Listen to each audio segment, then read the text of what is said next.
All right, folks, I'm going to try a little something different. I recently uploaded the Donald Trump town hall meeting held at the New Spirit Revival Center, which is the church of Pastor Darrell Scott, located in Cleveland Heights, Ohio.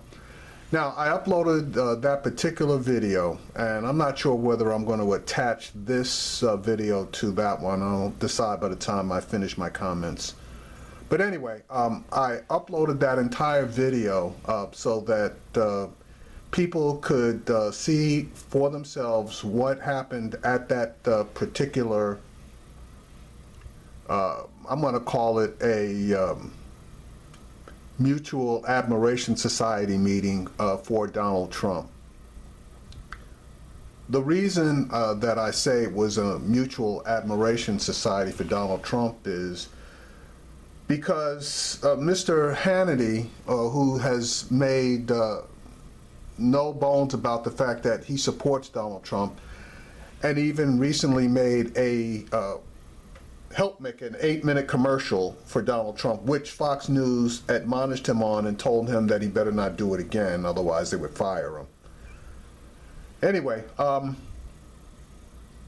I made that video and put it up without any comments so that you could see for yourself exactly what happened without being in any way influenced by my own opinions, which I am going to give right now.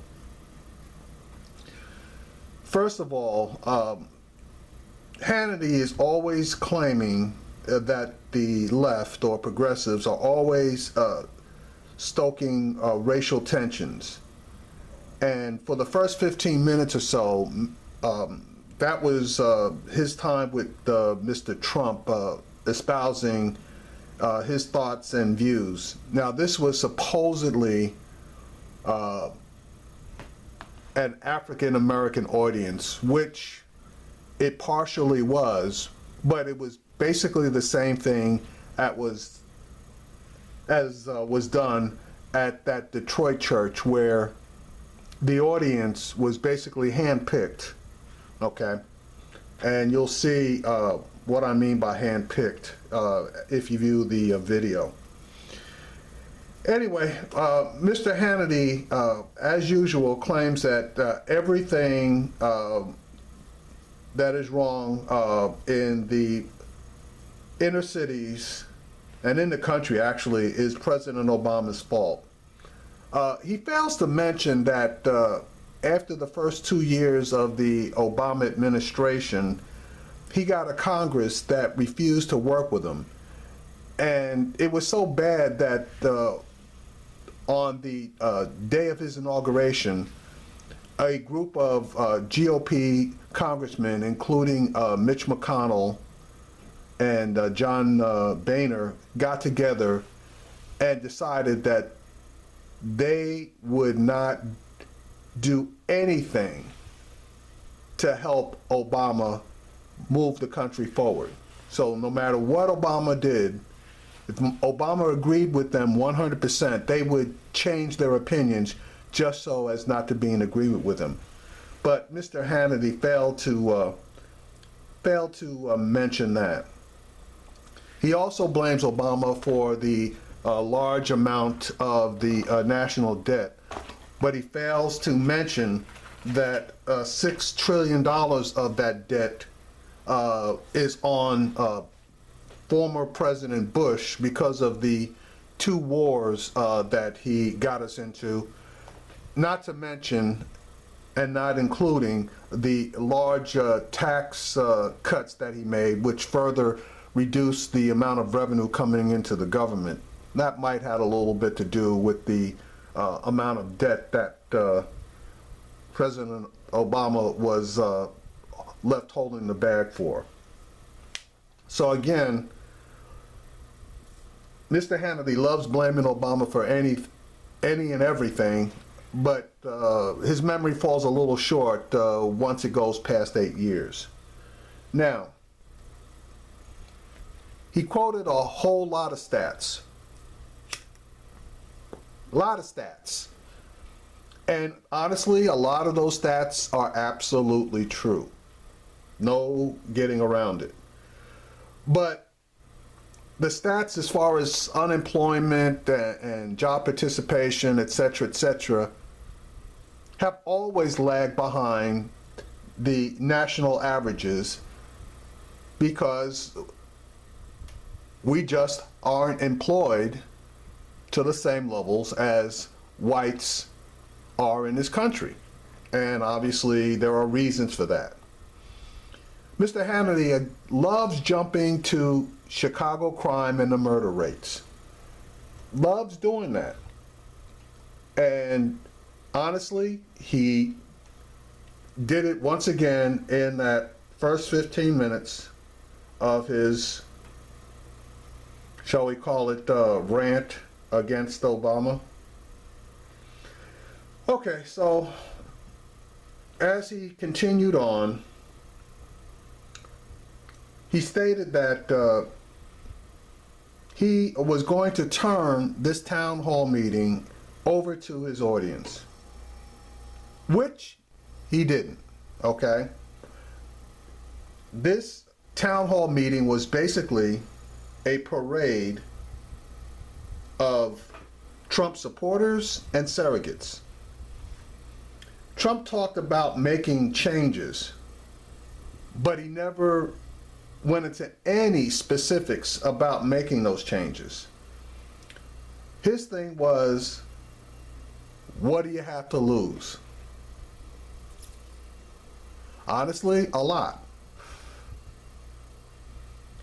He claims to have gone to a bunch of black churches, which actually he went to one, and he had a big issue. That was the church that he went to in Flint, where he was supposed to go there to thank the church for its participation in the water distribution, etc., where he tried to give a political speech, which he had agreed not to do.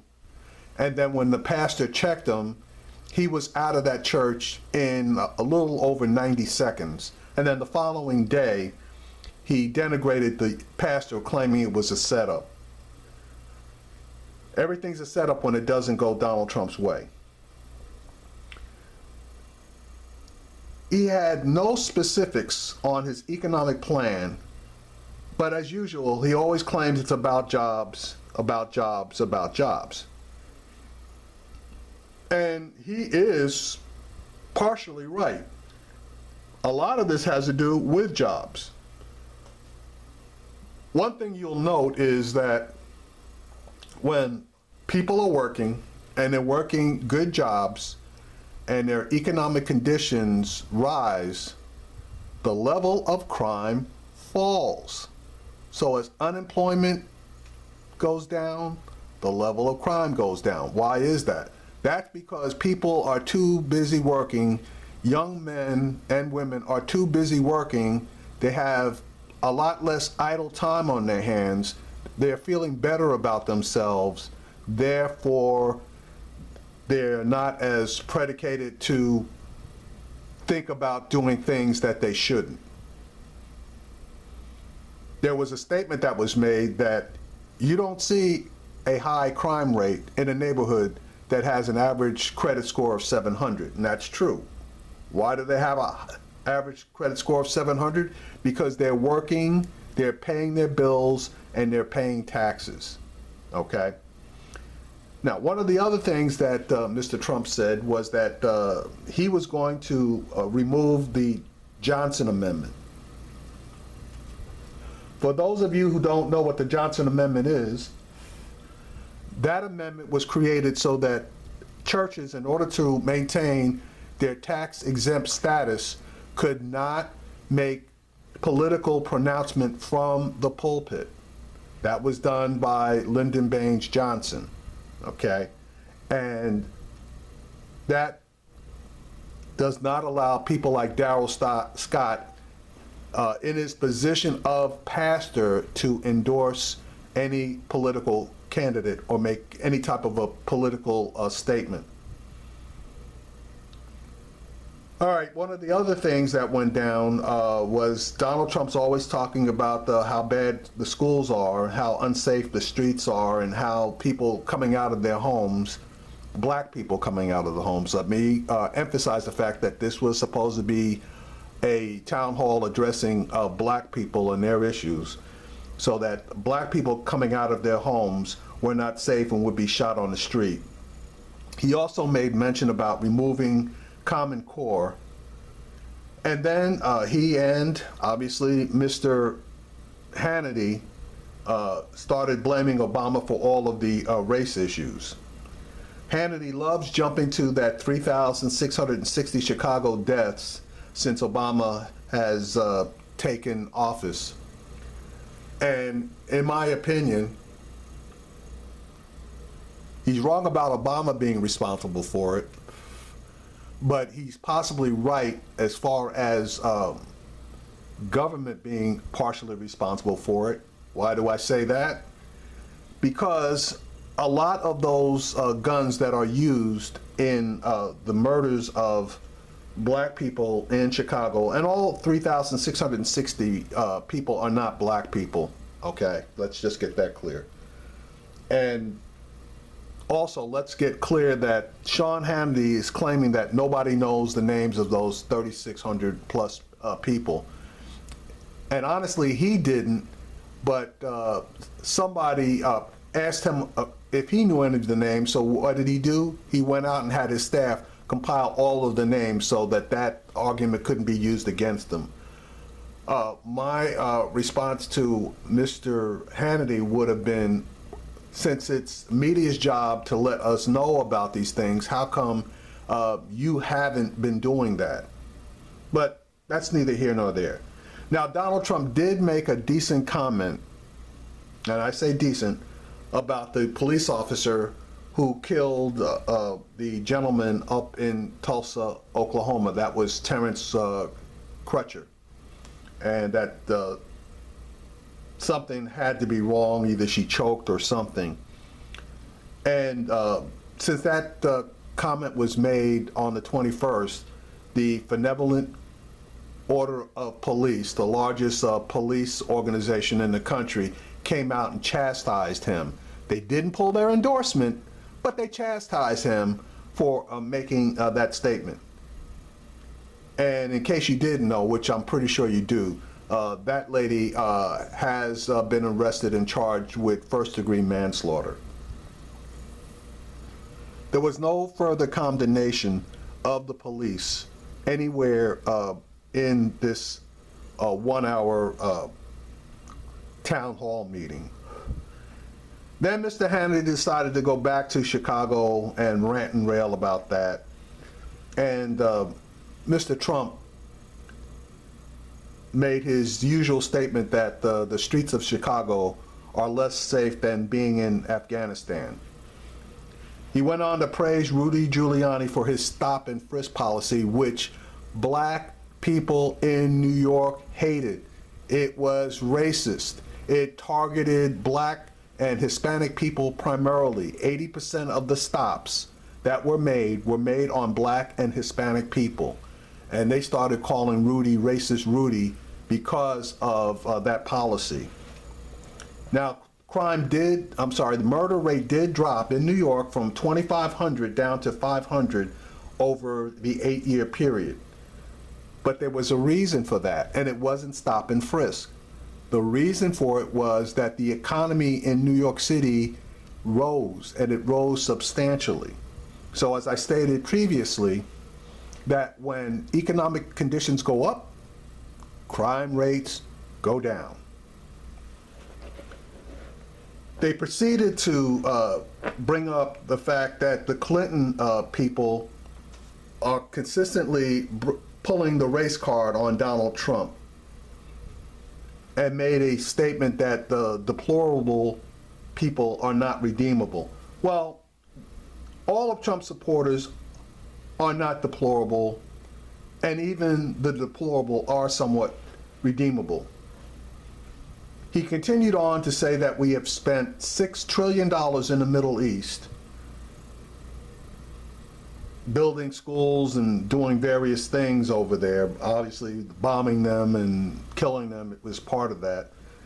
But that we can't even build schools here. That's true. If we had that $6 trillion, that $6 trillion would have gone a long way to helping to rebuild America, the inner cities, our electrical grid, roads and bridges, even a jobs program.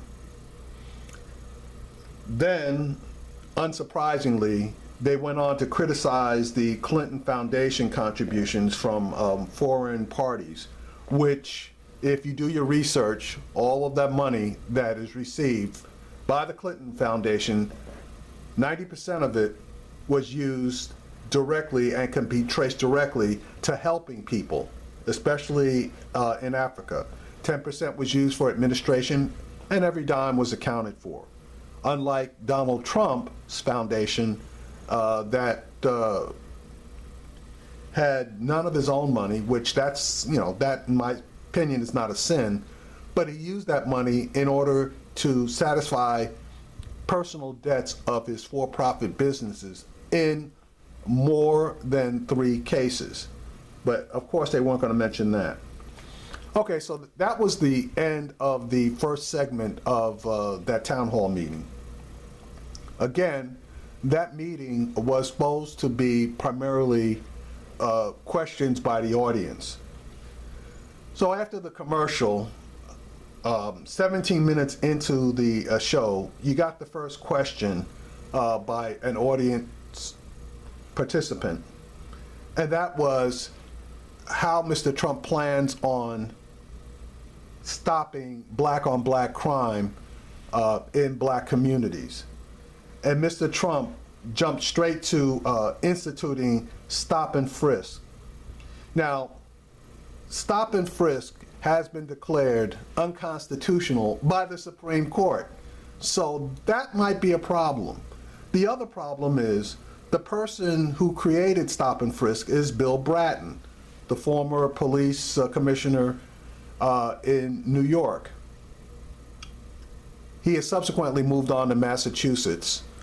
But before he left, he acknowledged that there was no correlation between the reduction in the murder rate, reduction in crime in New York, to the stop and frisk program. Darrell Scott then went on to say that in order to do something about the crime problem, you have to change minds and you have to provide jobs. You know something? I'm not going to disagree with that. Again, if the unemployed now become gainfully employed with good paying jobs, they have less time on their hands, they're earning money, and the thought of committing crimes basically is not there. Now, during this second segment, there were various audience shots of Diamond and Silk, which, you knew that they were going to be there.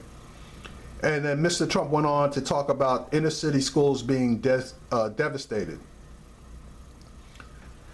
Sean Hannity talked about his history as a kid, working various jobs, et cetera, et cetera, et cetera.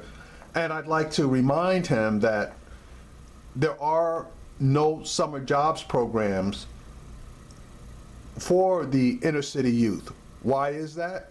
Because Congress will not generate any bills in order to create summer job programs. That's on Congress. Then he had a Reverend C.L. Bryant who came on and basically talked about the race card being pulled and Ku Klux Klan ads being tied to Donald Trump, which was accurate because Donald Trump is in bed with the white supremacists, in my opinion. Okay, Darrell Scott then came on and basically indicated that the reason that they do that is that they cannot attack Donald Trump on policy.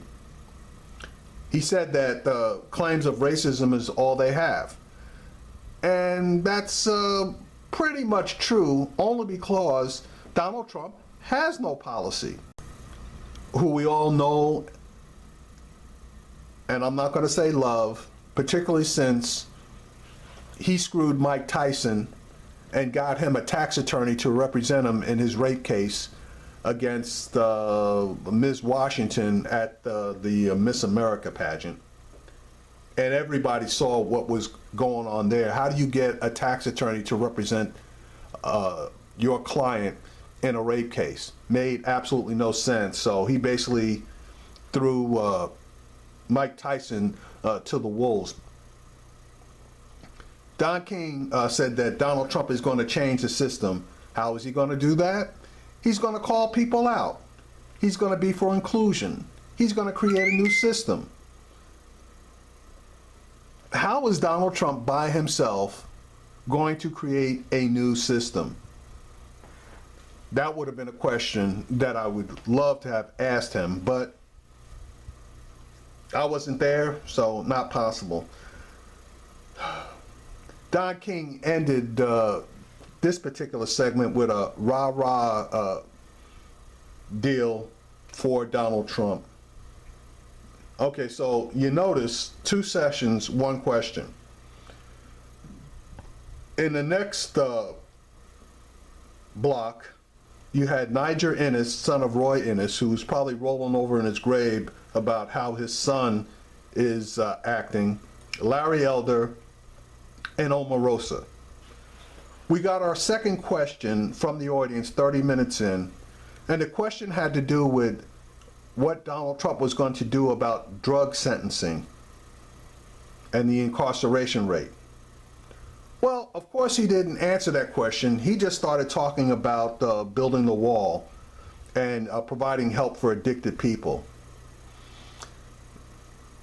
Niger Ennis then brought up all the good stuff that was done in New York by Rudy Giuliani, and in particular, how he reduced the homeless population.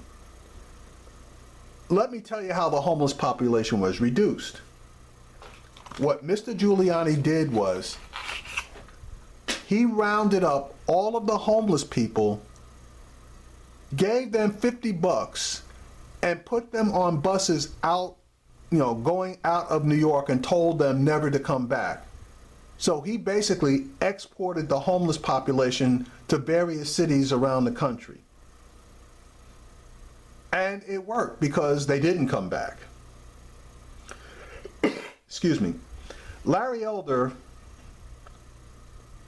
went on to blame the Democratic Party, and he stated something, though, that is true. He stated that the biggest problem in the black community is the absence of fathers in the home. He claimed that he had asked Jesse Jackson and Al Sharpton to come on his radio show numerous times, and they had refused to do so. Let me tell you something about the homeless problem in the black community. In my opinion, that problem stemmed all the way back to St. Ronald Reagan. Why do I say that?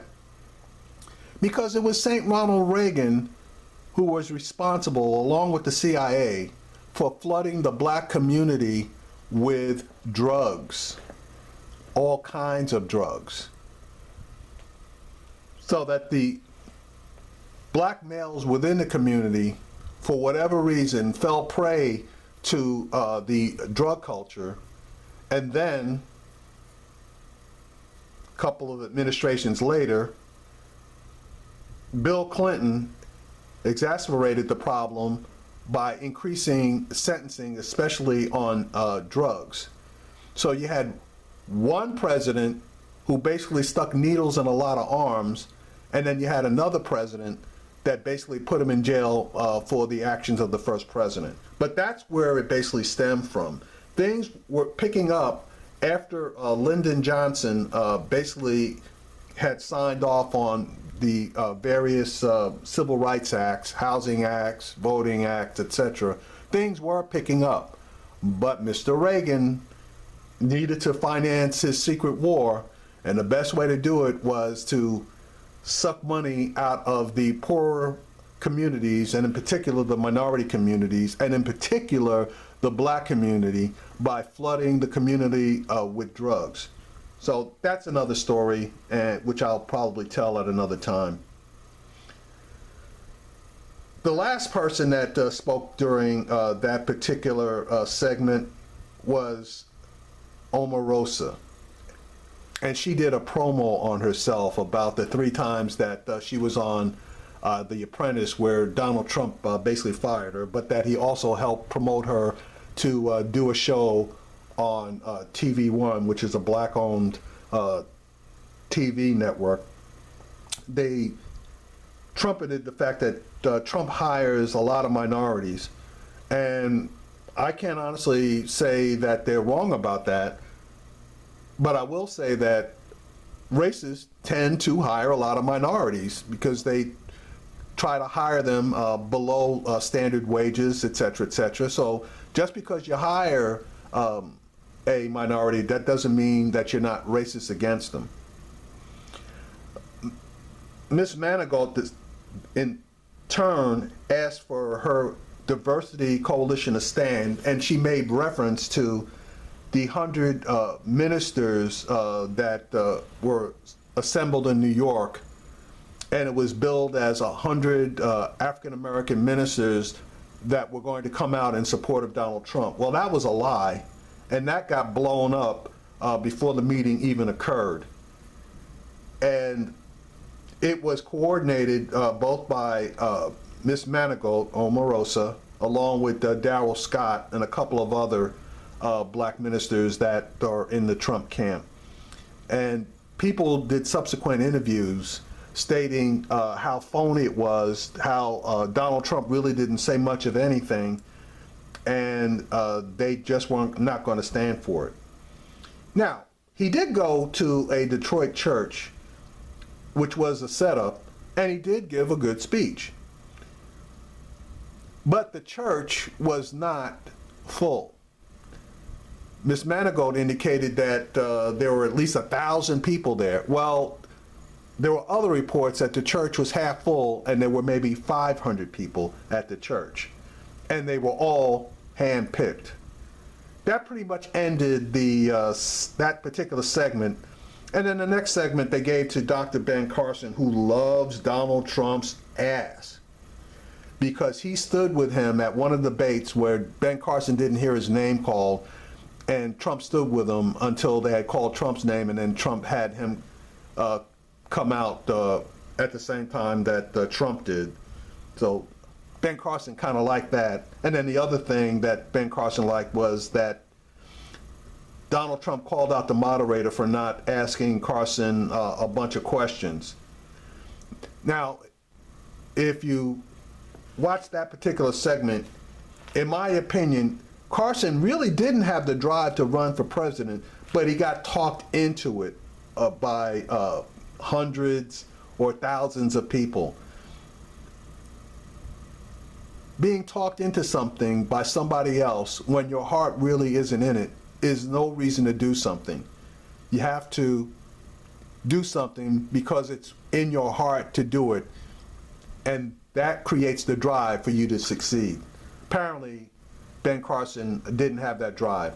The last segment was with Mike Pence, and Mike Pence basically was Make America Great Again, and talked about the dishonesty of Hillary Clinton.